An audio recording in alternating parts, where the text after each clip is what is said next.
Assalomu alaykum. Kitap o'qish munbiri avlodlar to'rbetiga xush keldingiz. Mening ismim Nuriya Rahman. Men hozir Shvetsariyaning Vali rayoniga joylashgan Verkoren deydigan tog'liq kentning 2336 metr egizlikdagi Khadumidi deydigan bir cho'qqisi turibdiman. Bu cho'qqidan Shvetsariyaning Alp tog' tizmalarining bir qismini nihoyatda aniq ko'gil bo'ladi. Shuni bir ko'rsatib qo'yay oldi bilan.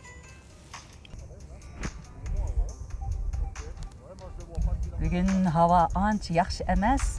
Odat hava ochiq kunlari, tog' cho'qqilari nihoyatda chiroyli, haybatli ko'rinadi. Hava ochiq bir kundagi ko'rinishlarni ko'rsatib qo'yish fursati bo'ladi. Daim buyursa. Tünögün bu kentda nihoyatda bir ahamiyatli faoliyat bo'ldi.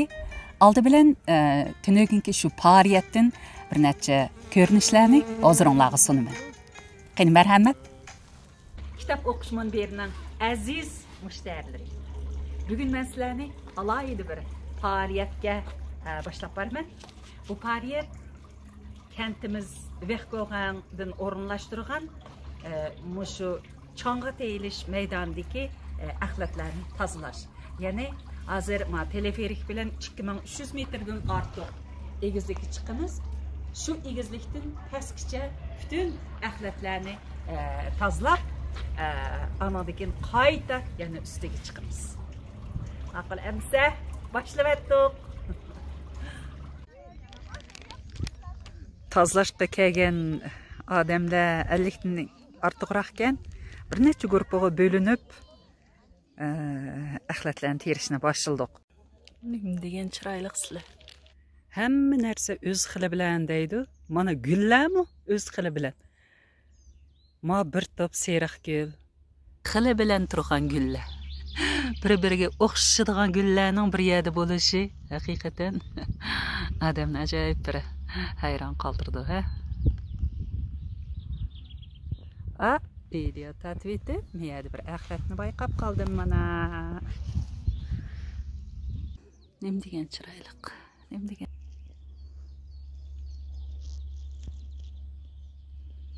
Wow, ma çümüle uvisi acayip çoğun yasaptı cuma. Hayatım beri küçüklerini kökendim ama bu beklam çoğunken. Çümüle de manamı şu işbirlikte, küş ümlükte degen ruh nahayet yaxşı ifadelandı dep qarayman men.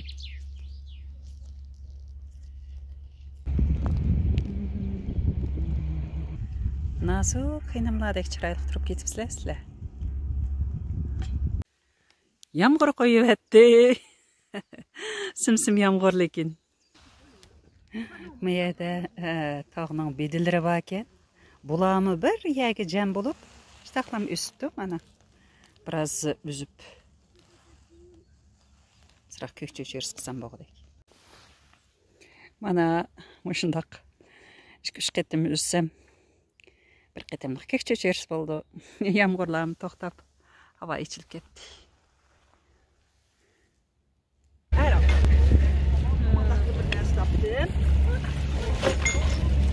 Voilà, mana meniki topqanlarim. Bu tutka, tepsi, narsalar. Bu salfetkininki qepi. On continue, on va ou pas? Bir kömürler, ezikler. Ouais, on peut continuer, ouais. Bu kömür parçalarını tadım. Közeneklinki bir tanesi. Yani bir seri. Mal uçaş boğduğan. Degan bilan xeyli hosilliq qaytdim bugun.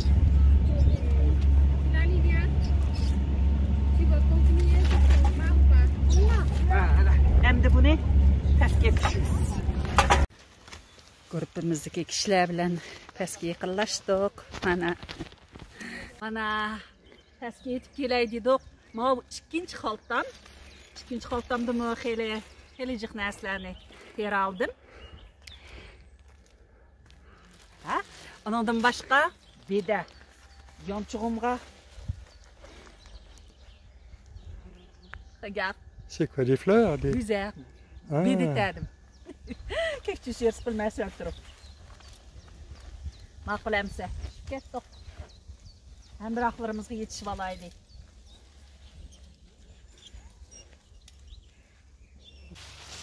Yetib gəldik. Bundaq çiraylıq sizlər.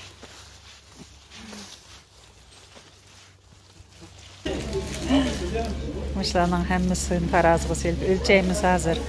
Qançilik jığdıq.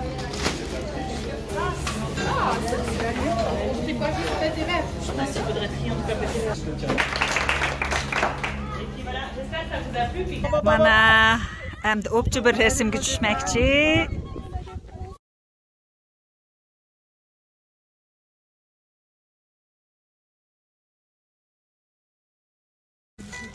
Xo'sh, tunogundagi faoliyatlarimizdan ba'zi ko'rinishlarni ko'rdinglar. Shveysariyada mushqildagi faoliyatlar shaharlarda, yezlarda, hatto mana shunday tog'liq kichik kentlardami davomli elib beriladi. Odamlarning soni o'xshamagan darajada xolisona qatnashadi. Men bunday faoliyatlarga qatnashishni bek yaxshi ko'raman. Vaqt bo'lsa, fursat bo'lsa, davomli qatnashib turaman. Chunki men uchun bunday faoliyatlarga qatnashish ma'naviy, madaniy, tantarbiya deganga o'xshash bu xildagi faoliyatlarga qatnashish o'zimizning mushu yashayotgan davlatda bir kishilik o'rin egallab turib yashayotganligimizning bir ifodasi deb bilaman. Agar siz menga o'xshash shunday faoliyatlarni yaxshi ko'rsangiz, davomlashtiraylik. Agar texi bu xil faoliyatlarga ancha qiziqib ketmagan bo'lsangiz, hali ham bo'lsin boshlab oling. O'zingiz, do'stlaringiz bilan yoki farzandlaringiz bilan bunday faoliyatlarga qatnashish orqali mundaqcha aytgan vaqtida Uyg'urni ijobiy yo'l orqali tanishtiradigan bir fursat yaratgan bo'lamiz. Xo'sh, bugun bu tog'ning cho'qqisiga chiqib o'ltirib sizlarga nihoyatda esil bir asarni o'qib bermoqchi. U bo'lsa-mu Yalqin Ro'zining Aka-uka Musaboyevlarning 9 cho'ng to'pisi. Yalqin Ro'zi Aka-uka Musaboyevlarning hayoti, oilasi haqida 10 necha yil tadqiq qilish, izdinish orqali xeyli ko'p asarlarni yozgan. Bu asarlarning hammasi tarixiy qimmati nihoyat yuqori bo'lgan asarlar.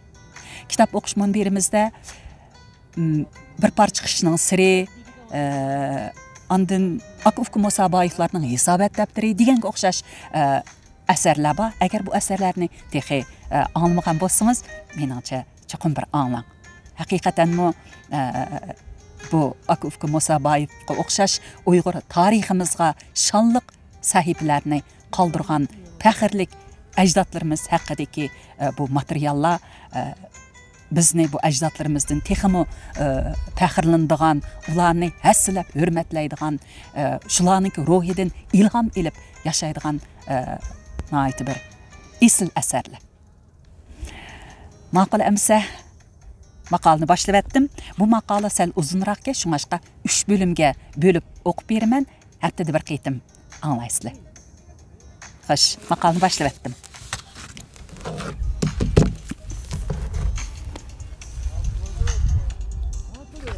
Aka-uka Musaboyevlarning rasmi. Aka-uka Musaboyevlarning 9 cho'ng to'pisi. 1909 yili kuz kunlarining bir atigini G'ulji shaharining sirtidagi G'utchida o'sgan chig' shivoqlar bilan qoplanib turadigan unumsiz yerga talay mushaqqatlarni yengib 4 yil vaqt 350 ming sarmoya sarf qilib qurilgan Musaboyev teri zavodidan vu qilib yangragan kuchli sada G'ulji osmonini larziga keltirib jiroqlarga tarqalib ketdi. G'arb zamonaviy sanoatining belgisi bo'lgan bu yangroq gudik sadosining larzisi bilan necha asrlardan beri jaholat tutaklari qoplab kelgan Torim va Jung'ariya vodisining qorong'u osmonida nuroniy yulduzlar charaqlashqa. Tangirtog' onining gigant gavdasi bilinar bilinmas midirlashqa.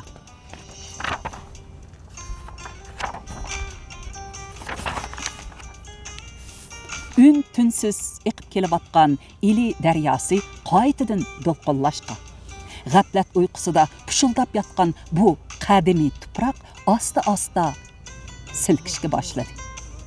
Chunki 20-asrning yetib kelishi bilan yangragan bu xosiyatli sada Uyg'ur jamiyatining sanoatlashishga tashlagan dodil qadami va yangi madaniyat ham yangi ma'rif harakatining pardasini ochgan xosiyatli güdük ovozi bo'ldi.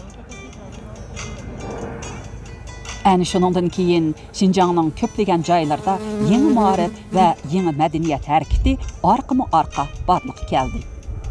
Jaddizmliq ideya ulg'aydi. Milliy ong uyg'onishga boshladi. G'ulja, Qashqar, Xotan, Otush, Kucha, Keriya, Qog'liq, Turpan, Cho'chak huchunglarda yangicha maktablar qurildi. Bir qism diniy maktablar jadidcha o'qitishni yo'lga qo'ydi. Qashqarda Umar boyning paxta zavodi, Turpanda Muhitlarning paxta zavodi, Yakanda Tashaxunumning sarangi zavodi va Mas'udning raxt to'qish korxonasi qurildi. Sanoatlashish iqtisodning gullanishi va jamiyatning taraqqiyotining muqarrar yo'li. Ijtimoiy ishlab chiqarish kuchlarining taraqqiy qilib, muayyan bosqichga yetganligining belgisi. İnsaniyat tarixidan ayonki, sanoatlashish musofasi intayin zo'r mushkulotlar bilan to'lgan bo'ladi. Ammo sanoatlashishni amalga oshira olmagan millatlar zamonaviy millatlar qatoridan hargiz o'rni ola olmaydi. Shubhasizki, Akufka Musaboyevlar Xinjiang milliy sanoatining vakili bo'lgan Musaboyev teri zavodini qurish orqali milliy hayotimizda yangi burilish yasadi. Yangi tarix yaratdi. Ular bu zavodni hukumat tarafining sanoatlashtirish planidan eg'iz ochqili bo'lmaydigan zamonda ro'yobga chiqardi. U chaqda yangidan gullanayotgan xususiy korxonalarni yo'lash, o'ttira uzoq muddatlik qarz pul berish orqali ularning moliyasini kafolatlantirish, ularni qurilish mablag'i bilan ta'minlash degandeklardan asla eg'iz ochqili bo'lmaydi. Jamiyatning tüp xarakteri qaloq feodallik jamiyat edi. Egilik shakli to'limu qaloq edi. Iqtisodiy ahvoli bakmu namrat edi. Ijtimoiy qatlami oddiy ham to'van holatda edi. Rossiya imperiyasining himoyasi ostida Xinjiangda bosh topshirmay yuqori imtiyoz bilan talon-taroj xarakterlik savdo qilayotgan Rossiya savdogarlarining savdo zo'migarligiga taqobil turish eng qiyin masala edi. Qisqasi, o'zining turli ijtimoiy, iqtisodiy, siyosiy masalalarni hal qilishga qurbi yetmaydigan, mukammal bo'lmagan bir jamiyatda bundaq bir zamonaviy zavodning qurilishi, bundaq bir yangi korxonaning borliqqa kelishi mo'jiza hisoblanadi. Garchi biror zavodning qurilishi bilan milliy sanoatning taraqqiyotiga va milliy egilikning ko'p manbalashishiga asos solg'ili bo'lmasa-mu, ammo bu ilhom baxsh yangi hodisa texmi ko'p korxona shirkatlarining borliqqa kelishiga turtki bo'lmay qolmaydi. Milliy korxonalarning ko'plab qurilishi va milliy sanoatning taraqqiy qilishi tabiiy holda milliy burjuaziya qatlamining shakllanishiga, texnik xodimlarning borliqqa kelishiga, boshqaruvchilar ham malikalik ishchilar qo'shinining yetilishiga asos bo'ladi. Buning natijasida jamiyatning yuqori qatlamiga mansub bo'lgan, iqtisodning va jamiyatning oylanish qonuniyatini tushunadigan, siyosiy tafakkuri yetilgan, milliy eng uyg'ongan kishilar to'pi shakllanadi. Shunga Akufka Musaboyevlarning zavod qurishini 20-asr Uyg'ur tarixidagi ahamiyati eng zo'r inqilob xarakterlik voqealarning biri deb aytishga bo'ladi. Mushu nuqtadan aytganda, bugungi kunda bu ulug' qurilishning barliqqa kelganligining 100 yilligini dog'dug'liq xotirlab, turli faoliyatlarni o'tkazish, tarixiy, adabiy kitoblarni yozib nashr qildirish, kino, televiziya filmlarini ishlash tamoman zarur edi. Biz Akufka Musaboyevlarning zavod qurish jarayonini qisqacha eslab baqsaq, ularning ayni sharoitda naqadar zo'r jasorat va farosat bilan qatma-qat mushkullarni yengib bu ulug' qurilishni amalga oshirganligini his qila olamiz. Ma'lumki 20-asrning boshlarigacha ona diyorimiz yanala intayin qalaq holatda edi. Yoki biror zavod, yoki biror shirkat, yoki biror maktab, yoki biror doktorxona, yoki biror gazet jurnal yo'q edi. Kishilar ot, to'ga, qichir, o'kuz va eshakni qatnash qoral qiladi. Etis eriqning ishlarini hayvon kuchiga tayinib tamomlaydi. Natural egilikka tayinib turmushini qamdaydi. Qara qishning uzoq kechalarida sumay bilan yondiriladigan qora chiroqni pililditib, tugamas hikoya cho'chaklarini aytib, zerikishlarni besishadi. Aksicha shu yillarda boshqa ellar, bo'libmi Yevropa davlatlari bas-basda sanoatlashib, kun sayin taraqqiy qilmoqda edi. Zavod, fabrikalar, mashina, paraxotlar, maktab, doktorxonalar, gazet jurnallar, radio, patifonlar, elektr chiroqlar jamiyatda odatga narsaga aylanib, xalq turmushida mislsiz qulayliklarni yaratmoqda edi. Ular jahongirlarga xos ideya va tafakkur bilan boylik manbalarini qo'lga keltirish orqali milliy manfaatlariga uzoq muddat kapolat qilish, yer shari miqyosida yetakchi millatlardan bo'lish maqsadida ta'xirsiz izlanib. Dunyodagi eng kuchli imperiya bo'lgan Britaniya imperiyasi bilan Rossiya imperiyasining mustamlika va manfaat talashish kurashi O'rta Osiyoda eng keskin bo'lgan. O'rta Osiyo zemini Rossiyaga tutash bo'lg'achqa, Rossiya raqobatda tabiiy afzallikka ega edi. O'rta Osiyo rayonining chorvachilik va dehqonchilik ishlari taraqqiy qilgan bo'lib, moddiy boyliklari mo'l edi. Bu rayon Angliya bilan zo'migarlik talashishdagi strategik o'rin hisoblanadi. Shunga Rossiya uchun nihoyatda muhim edi. 1861-yili Rossiya sanoatni taraqqiy qildirish uchun yanchilik tuzumni bekor qildi. Bu hol sanoatning yanada rivojlanishiga yangi yo'l ochib berdi. Haqiqatanmi yanchilik tuzumi bekor qilingandan keyin Rossiyaning sanoat kapitalizmi nihoyatda tez taraqqiy qildi. Halbuki sanoat kapitalizmining taraqqiyoti tovar bozori ochishni va xom ashyo manbasini tepishni talab qiladi. Ammo Rossiya sanoatda Yevropa ellaridan orqada qolgan edi. Mahsulotlarining sifati nachar bo'lganlikdan Yevropa bozorida put terib tura olmaydi. Shunga faqat O'rta Osiyo bozorlarini egalamasi bo'lmaydi. Qarniyat Rossiya imperiyasi O'rta Osiyoning tovar bozorini ichish va xom ashyo manbasini egallash uchun imkoniyatning barcha mustamlika qilish, bo'lmaganda siyosiy jihatda tizginlashni amalga oshirish tadbirini qo'llandi. O'rta Osiyo qarta kengaymichilik qilishni tezlashtirgan Rossiya imperiyasi haqiqatan zo'r muvaffaqiyat qozondi. O'rta Osiyo bo'ysundirilgandan keyin O'rta Osiyodagi har qaysi xonliqlar mustaqil davlat bahramon bo'ladigan har xil huquqlardan mahrum bo'ldi. O'rta Osiyodagi har millat xalqi har xil xo'rliq va zulmga yetkichi uchirdi. Bu yillarda tunji qitimliq sanoat inqilobini boshdan kechirayotgan Rossiya O'rta Osiyoda qatnashni yaxshilab, temir yo'llarni ko'plab yasadi. Ichki rayonlardan ko'plab aholi ko'chirdi. Yo'l yaqinlariga yangi shahar bozorlarni qurdi. Ilgariki kichik shaharlarni kengaytdi.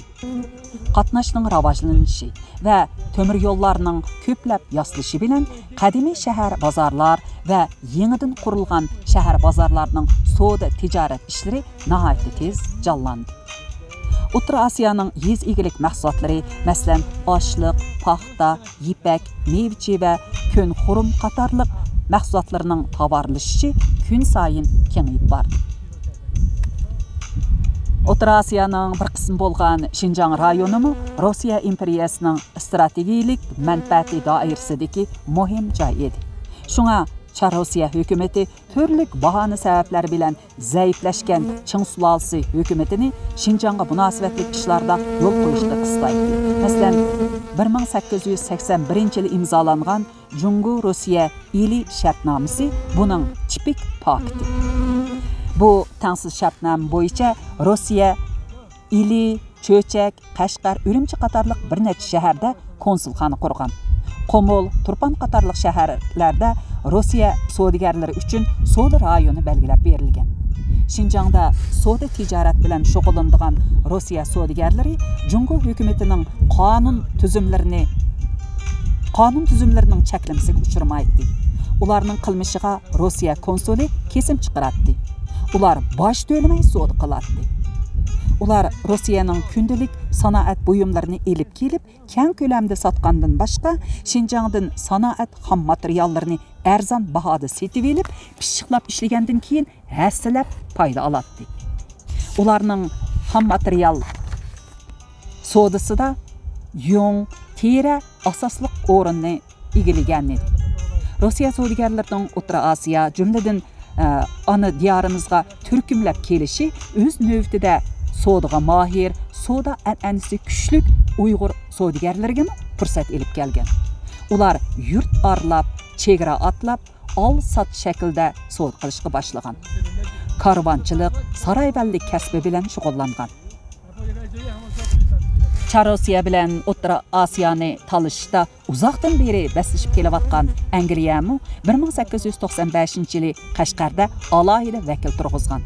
1909-yili bu alohida vakil mahkamasini bosh konsulxonaga o'zgartgan. Angliyaga qaram Hindistonlik savdogarlarmi Qashqar, Yakan qatorliq joylarda savdo tijorat bilan keng ko'lamda shug'ullangan. Natijada 19-asrning oxirlari va 20-asrning boshlari Şinjangda saroy tijorati yuqori to'lqinga chiqqan. Joylarda karvonlar va savdogarlar uchun turkum saroylar qurilgan. Masalan, Qashqarni misolga olsak, maxsus chet el savdogarlari ijaraga elib qurgan Xam bozoridagi Hindi saroyi, ya'ni Hindistonlik savdogarlar qurgan. To'gi saroyi, Dorg'abak saroyi deb atalgan, uni Afg'onistonlik savdogarlar qurgan.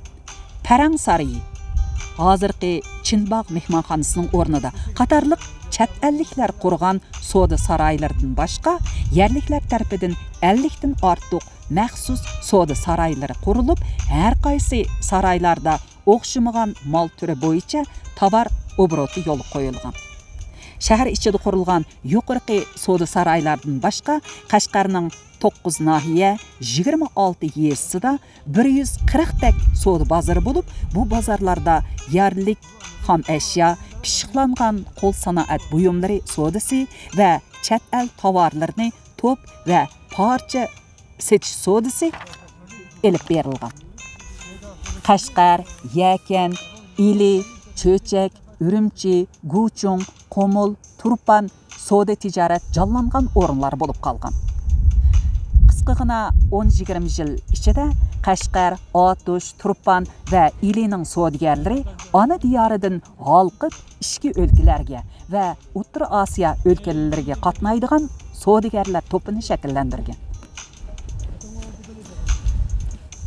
Şu yıllarda bir qism Uyg'ur boylari tijorat ehtiyoji bilan Yevropaga qadar borgan. Ular Yevropa ellarining taraqqiyot manzarasini ko'rganda o'z yurtining qaloq qiyofati bilan selishtirib, ichidan o'rtangan. Bu yillarda yana O'rta Osiyo o'lkalarida Tatar jadidchiligining ta'siri kun sayin kuchayib, milliy ong uyg'onishga, yangilikqa, taraqqiyotga intiladigan kayfiyat umumlashishga boshlagan.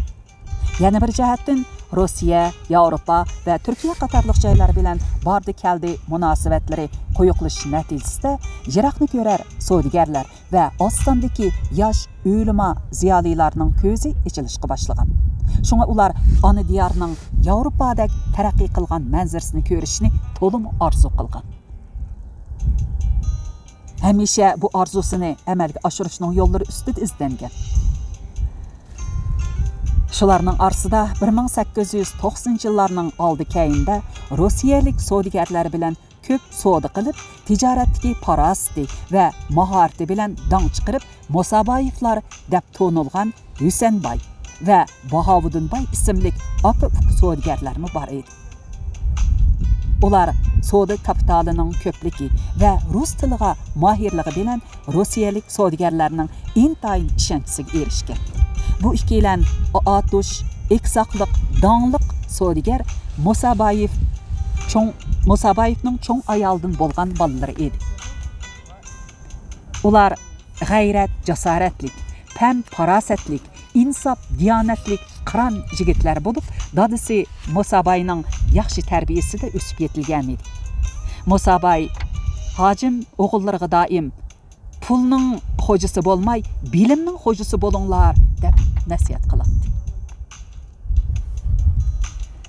Musaboyev jamiyati ana diyorimizda milliy sanoatning bayrog'ini tunji qitim tiklagan va yangicha ma'arifning mash'ilini tunji qitim yondirgan avangard jamiyat bo'lib, ularning jasoratlik ham farosatlik o'g'lonlari biz bugungi kunda iftixor bilan tilga elayotgan tarixiy to'kpilari bilan tariximizning shonliq sahifalaridan o'rin oldi. Men 10 yildan buyon Çamımның yetişçe material toplash, öğüniş, izdinish va tadqiq qilish orqali Musaboyev teri zavodi qurilganligining 100 yilligini xotirlash maqsadida Akufka Musaboyevlarning unutilmas 9 cho'ng to'kpisini yakunlab chiqdim. Mening Musaboyev teri zavodining 100 yilligini xotirlashni tutqi qilishimdagi sabab shuki, bu zavodning qurilishi va taraqqiyoti Xinjiangda 20-asrda yuz bergan zo'r tarixiy voqealar bilan birikib ketgan. Xuddi Wei Changxong aytgandek, Musaboyev teri zavodining tarixiy o'zgarishini tadqiq qilish Xinjiang milliy burjaziyasining borliqqa kelishi va taraqqiy qilishini tadqiq qilishidagi oshqushliq masala bo'lib qolmasdan, yana yaqinqi zaman Xinjiang jamiyatining aloyidligi va qonuniyatini bilishga intayin foydali. Shunga Akufka Musaboyevlarning hayotidagi eng shonliq utuqlarning biri bo'lgan Musaboyev teri zavodining 100 yilligini xotirlash munosabati bilan bu maqolni yozdim. 20-asr Uyg'ur tarixidagi Musaboyev jamiyati, muhitlar jamiyati va tashaxunum jamiyatidan iborat donliq 3 jamiyatning biri bo'lgan Musaboyev jamiyatining eng mashhur vakillari Akufka Musaboyevlarning bizni iftixorlantiradigan unutilmas 9 cho'ng to'kpisi tovandikicha. Xo'sh, bugun mushakcha o'qib beray. 9 cho'ng to'kpisini men yana ayrim bo'laklarga bo'lib o'qib berman. Tog'ning havosi bekmo tez o'zgardi. Bayala xili havo ochiqdi, hozir so'p qaraganda yomg'ir yog'diga o'xshaydi. Bugun o'shinchilik o'qiylik, davomini kelar qaytim anlaysiz. Ma'qul amsa, aman bo'ling, o'zingizni yaxshi asrang. Xo'sh.